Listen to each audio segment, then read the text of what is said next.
We have awoken to disturbing news this morning following a cowardly attack on my vehicle by armed gunmen last night.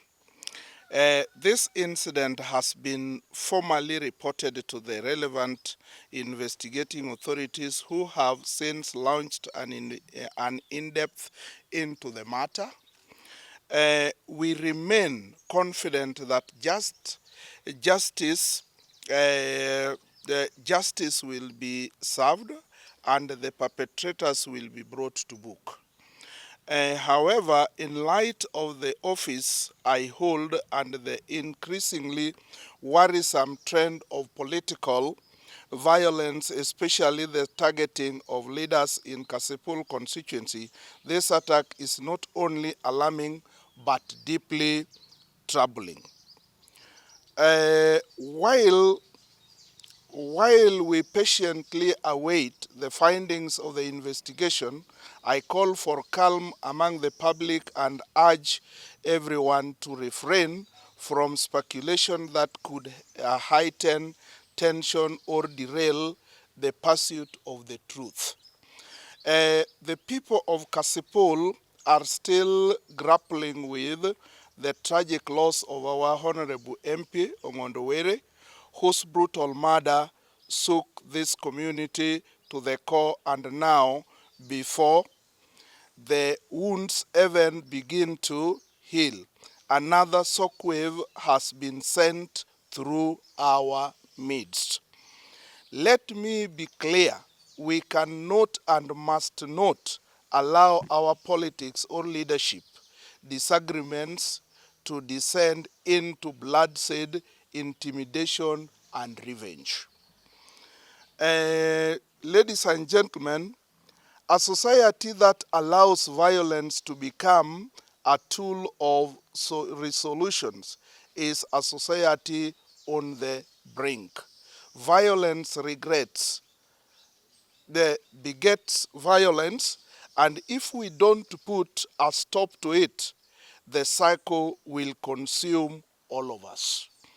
And this is actually my position, and I urge for unity amongst the leaders and the people of Kasipul and the Homabay at large.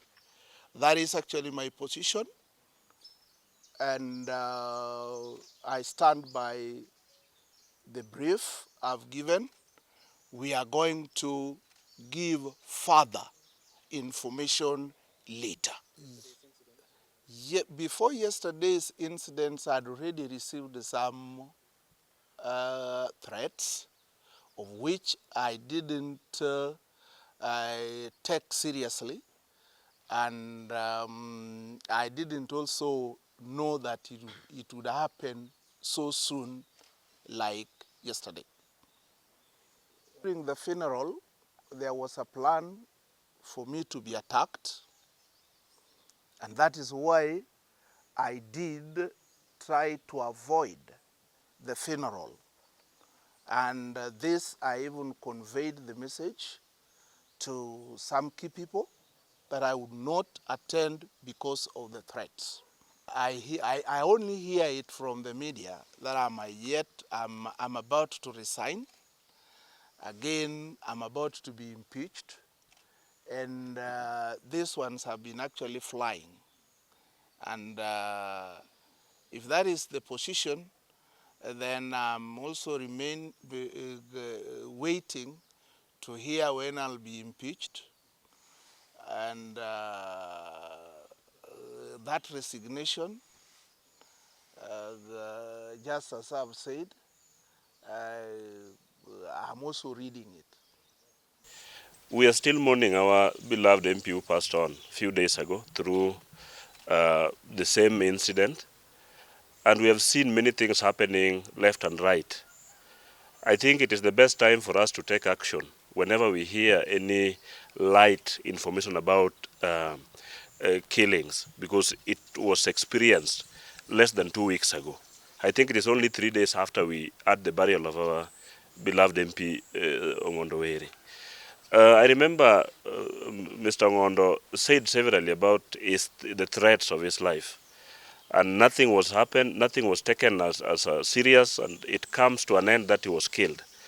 I am appealing to our people and our political leaders that we have many ways to solve our differences. If suppose there is any difference between Mheshimiwa Magwanga and his colleagues than the killings that we have seen coming through people that we don't know. As he has stated that the matter is in the police and in investigators, we will not be able to say much. But we have a lot to speak about our constituency and about our leadership. Number one, we must remember that Mheshimiwa Magwanga is a family man. He comes from a family. If we remove politics out of him, he is a father, he is coming from a family. We are requesting those murderers who are trying to kill him or to assassinate him to please forgive us. Give us time. Give us time. If is there any place that we wrong you in a way, please give us time.